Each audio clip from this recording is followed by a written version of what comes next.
Hi, I'm Caroline Stocks with Poultry Health Today, and we're speaking to Donna Hill of Donna Hill Consulting. Donna, thanks very much for joining us today. Thank you.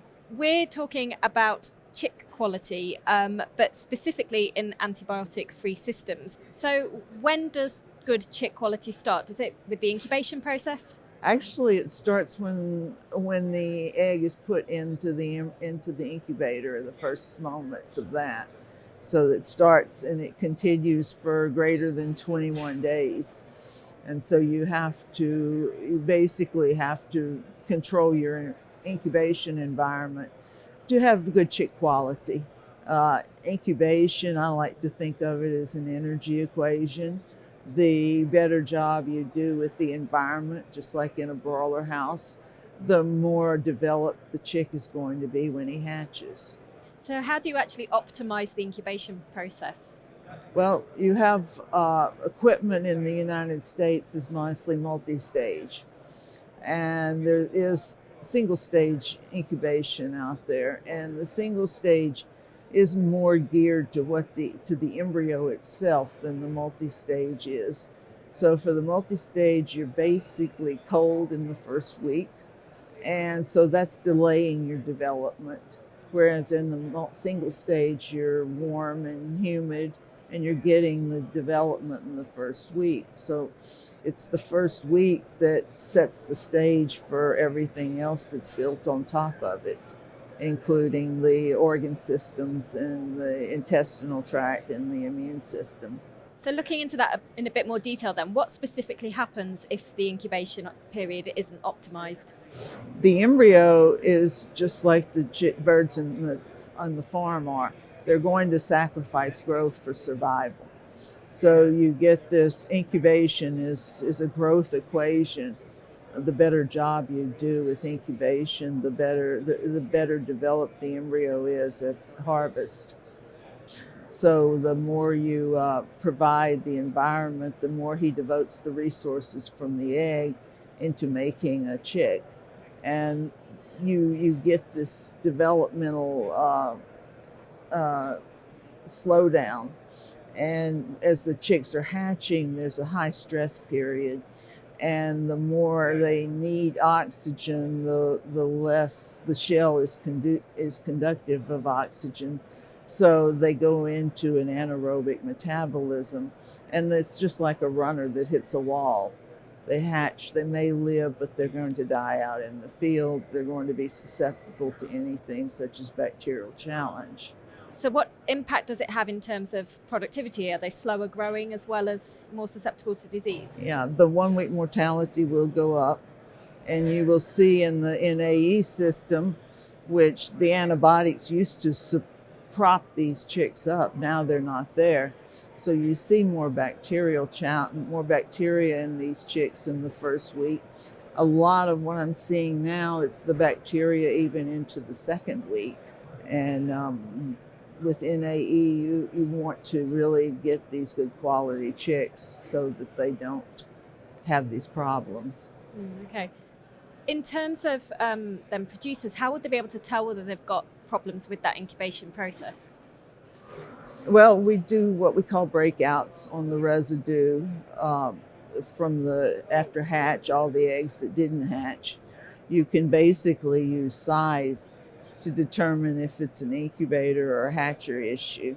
Because obviously if it's an incubator issue, you'll have a much smaller chick than it is if you have a hatchery issue. And so you're looking at development of the chicks, and you're deciding with that residue breakout, you're learning a lot about what's coming from the hen and what's coming in the incubation process. So where, in your experience, do people tend to be going wrong? Where are the biggest kind of problem areas? Yeah, what I see, especially in the U.S., which everyone has a multi-stage background. They don't have the experience of the single stage, which, the more you see of different systems, the more you understand. So people are lowering their incubator temperatures because they're measuring these hot temperatures on the end of incubation. Well, when you lower that temperature, You're also, during the first week of incubation and multi-stage, it's too cool. So when you lower that set point, you make them even more cool. So you have a system that's not supporting them in the beginning, and it's made worse by too low of set point. And so you end up with chicks that basically look normal. They don't look like anything's wrong, but they're about a centimeter too small. Okay. And then obviously that impacts their growth as they go. And in terms of long-term productivity, then what kind of impact does that have? They will be less uniform at the processing plant.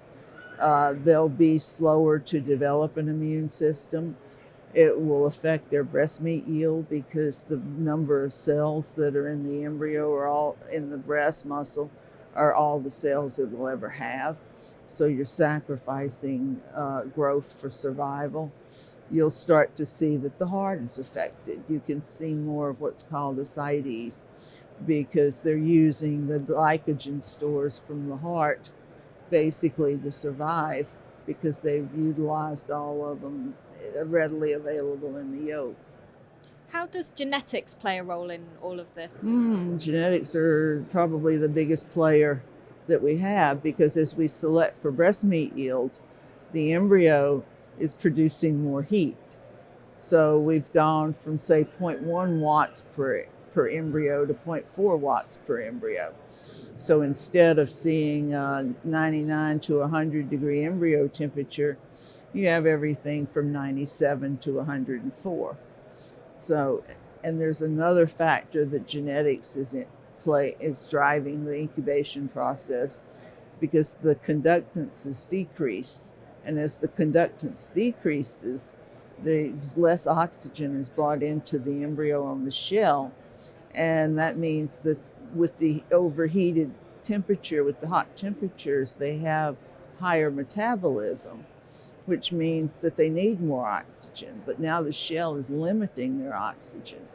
And that's when they go into the anaerobic metabolism and use the heart, the liver, and the kidney.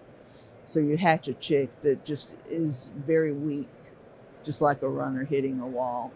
So aside from looking at genetics and understanding those factors, what else can producers do from a technical or management standpoint?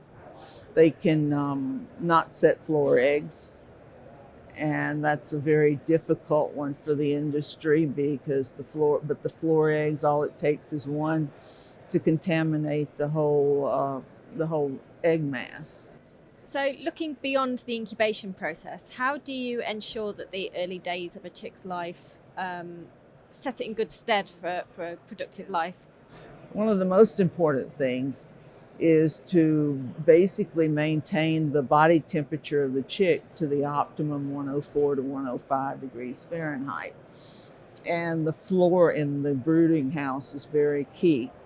And young breeder flocks basically require more heating time than older breeder flocks because it all depends on the development of their thermoregulatory system.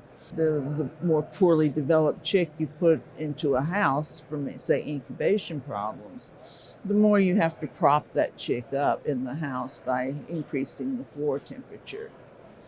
And so I always, one of the things that I always look at is doing the rectal temperatures of the chicks and the eggs in the machine in the hatcher and look at making sure that we're measuring and getting what we expect from an egg temperature and a body temperature in the chicks. Does being antibiotic free complicate that? Oh yes, Yeah. Everywhere, every misstep you make antibiotic free tells you that you've made a mistake. And so, you have to support the temperature of the chick, and you have to have the best chick possible when you're placing them on the farm.